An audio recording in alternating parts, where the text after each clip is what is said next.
Hello, and welcome to Gunpla Reviews, where it is myself versus my shelf. Almost 170 model kits and a queue of reviews to do.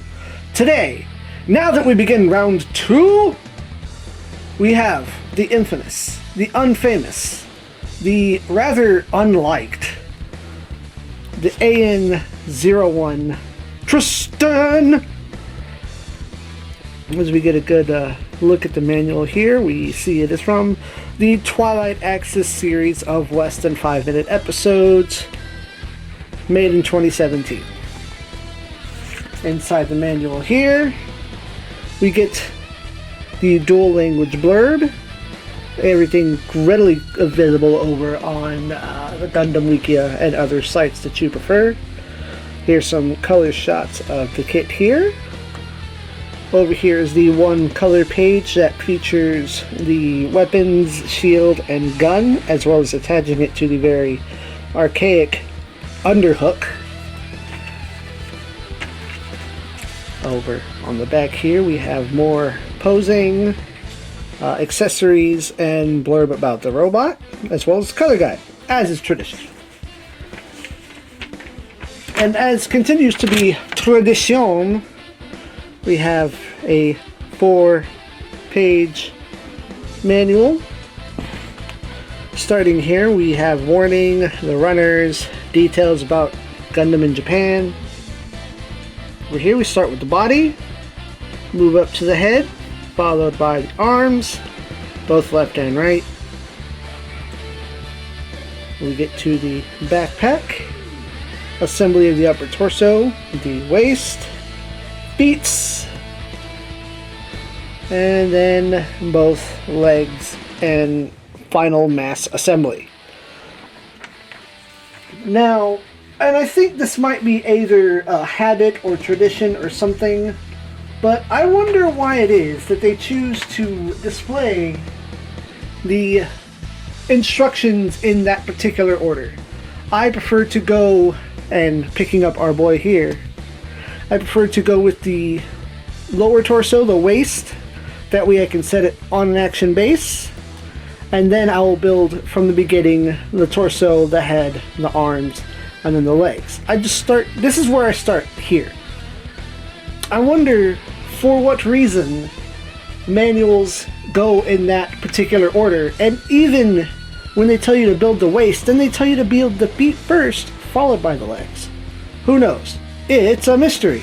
So, as we begin, trying to keep to a particular format, let's point out all of our boys' stickers.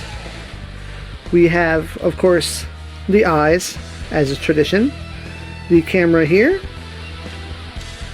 We have 2 in the back, a backpack camera and a head camera. And most of the rest of the stickers come down to black striping here along the legs.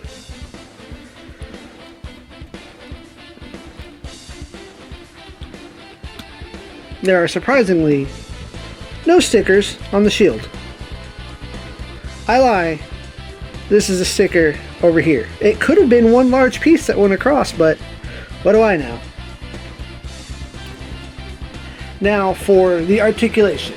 The number 1 complaint about this remix boy.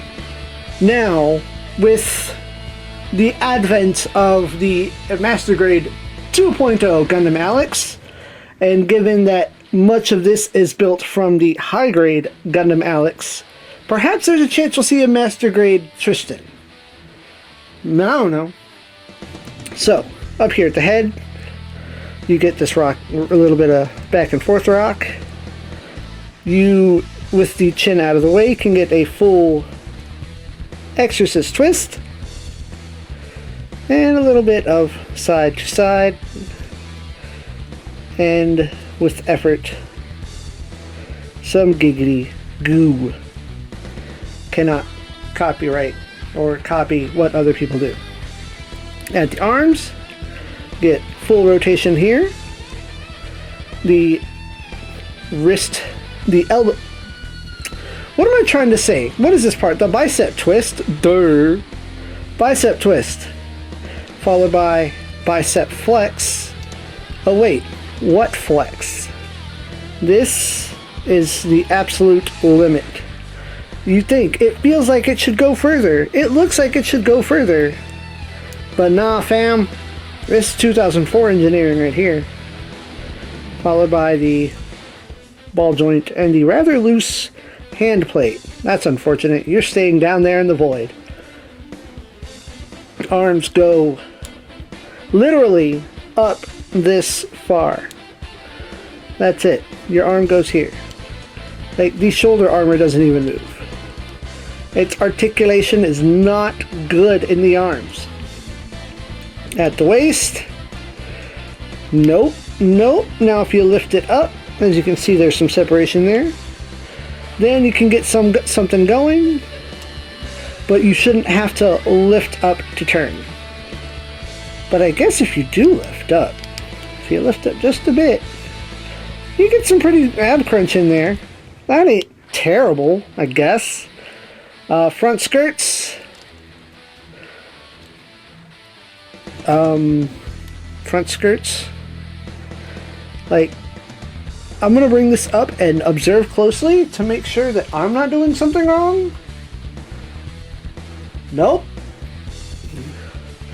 Front skirts are that bad. Terrible. Side skirts. Side skirts don't even do anything. They don't even flap.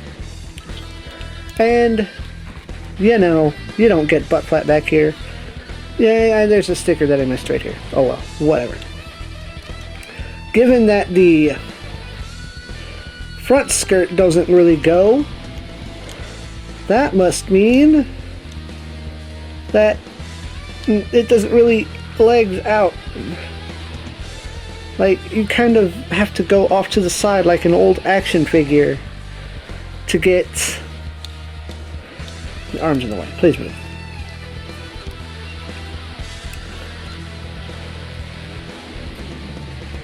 This much bend. This much. At the foot, it's probably got the most articulation you'll see in the entire kit. That ain't bad. Heavy breathing. So, I will give it points because I do really super appreciate the beam saber handles at the backpack up here. However, they don't simply slot into the hand. That's very rude. So I suppose it's very fortunate that over on this hand, the back of the hand fell off. So now we can insert beam saber, secure it, and it comes with, of course, two more modern beam saber effect parts. These are the long ones that have the bulge at the tip. Plug him right on in, like so. As for the other hand, we get a trigger finger that holds one plain white, no sticker gun. Like, they could have at least put this on the brown, the gray runner for stuff. That's blah. It's so dumb. Nothing fancy about it though. Simply plug and play.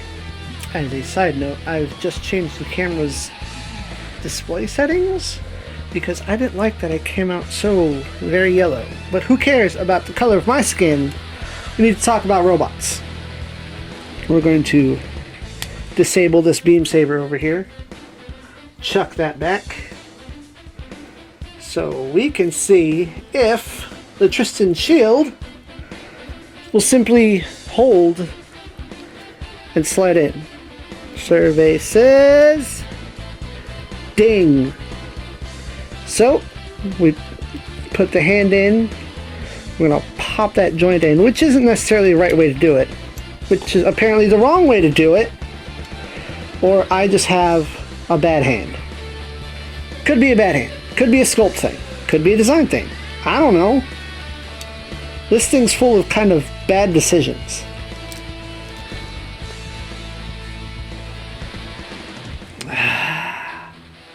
Literally, one more time we're trying this.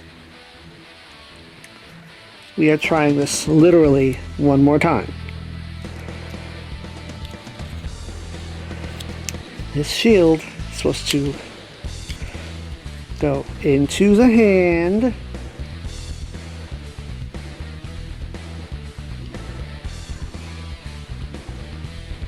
And then I don't even know where this is supposed to clamp onto. What is it supposed to clamp onto? I guess there. Okay. That's secure. Let me observe closely.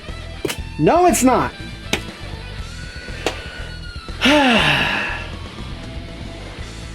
Overall, ZEON says, scrap it.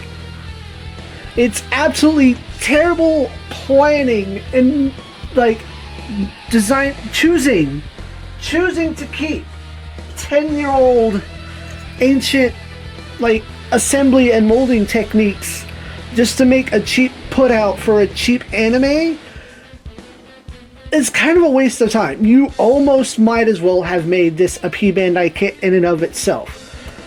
Twilight Axis does have, I believe, 2, maybe 3 other I'm so frustrated I'm still gonna fight it out as I talk about it. It has 2 or 3 other model kits in the line. I believe one of them is a Bylart, one of them is some other pink thingy. Pink Zaku, not a pink, but a red Zaku 3 custom?